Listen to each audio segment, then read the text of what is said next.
Secrétaire général du syndicat national autonome des pêcheurs du Sénégal. Voilà, nous avons choisi donc l'occasion de la célébration de la journée mondiale de la pêche, qui donc est fixée au 21 novembre. En prélude à cette journée, nous avons initié 2 tables rondes ici à Saint-Louis. La première table ronde porte sur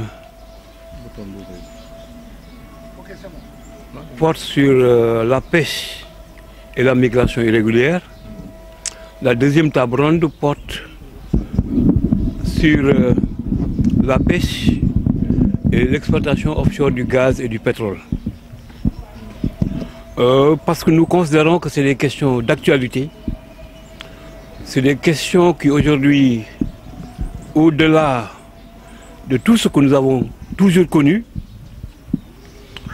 constitue aujourd'hui le grand désespoir pour tous les professionnels de la pêche.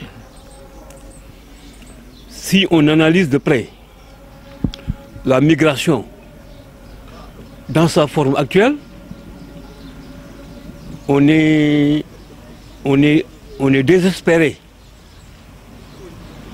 Parce que voir des enfants qui vivaient largement de la pêche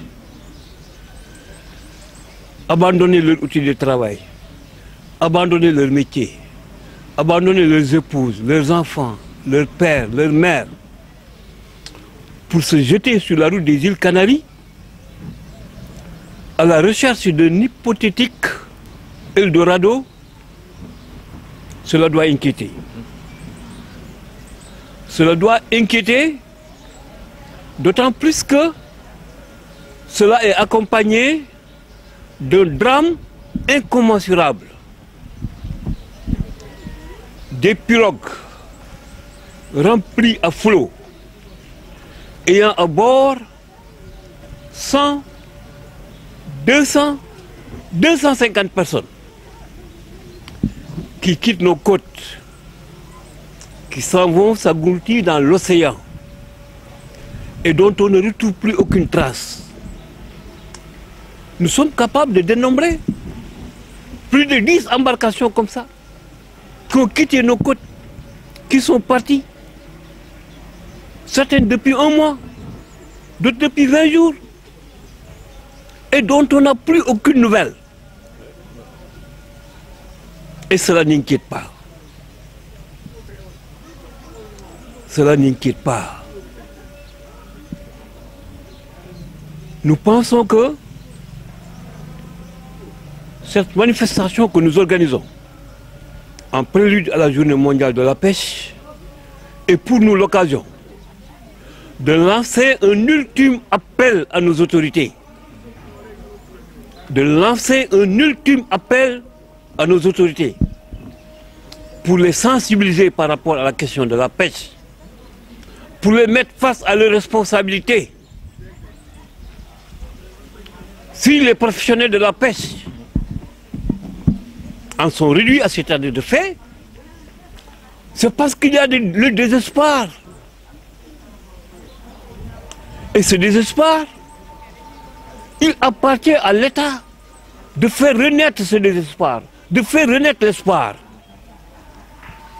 Pourquoi le chef de l'État ne s'adresserait-il pas à la population des pêcheurs?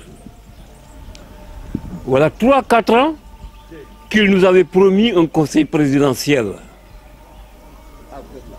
Un conseil présidentiel qui portait beaucoup d'espoir.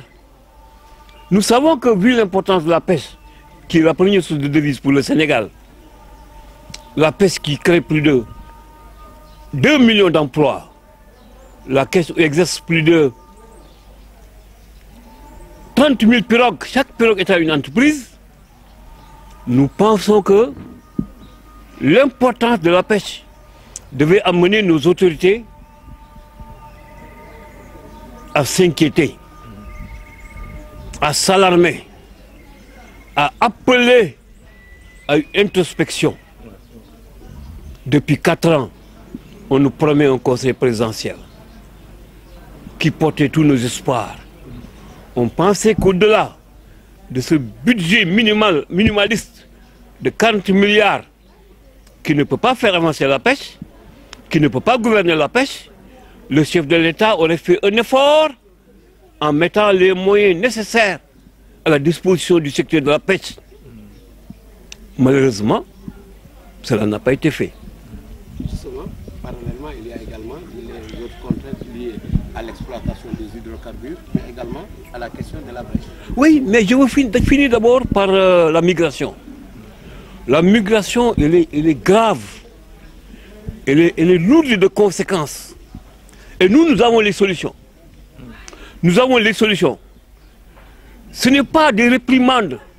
Ce n'est pas la gendarmerie qui va régler le problème de la migration. L'État a l'obligation de s'adresser aux professionnels de la pêche. Ensemble, si nous ne voulons pas qu'il y ait de départ, il n'y aura plus aucun départ. Si ensemble, l'État, la gendarmerie, les forces de défense et de sécurité et les professionnels de la pêche, si nous nous mettons ensemble autour d'une table, il n'y aura plus de départ. Et ça, l'État doit le savoir. Et ça, le chef de l'État doit le savoir. Et il est temps que ça s'arrête. Il est temps qu'on sonne le hola, qu'on dise basta, arrêtez.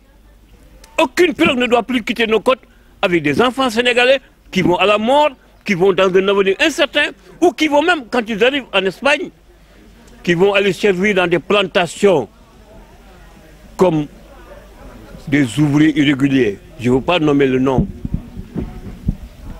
de ces anciennes pirogues qui transportaient nos grands-pères vers les Amériques ou dans le commerce triangulaire.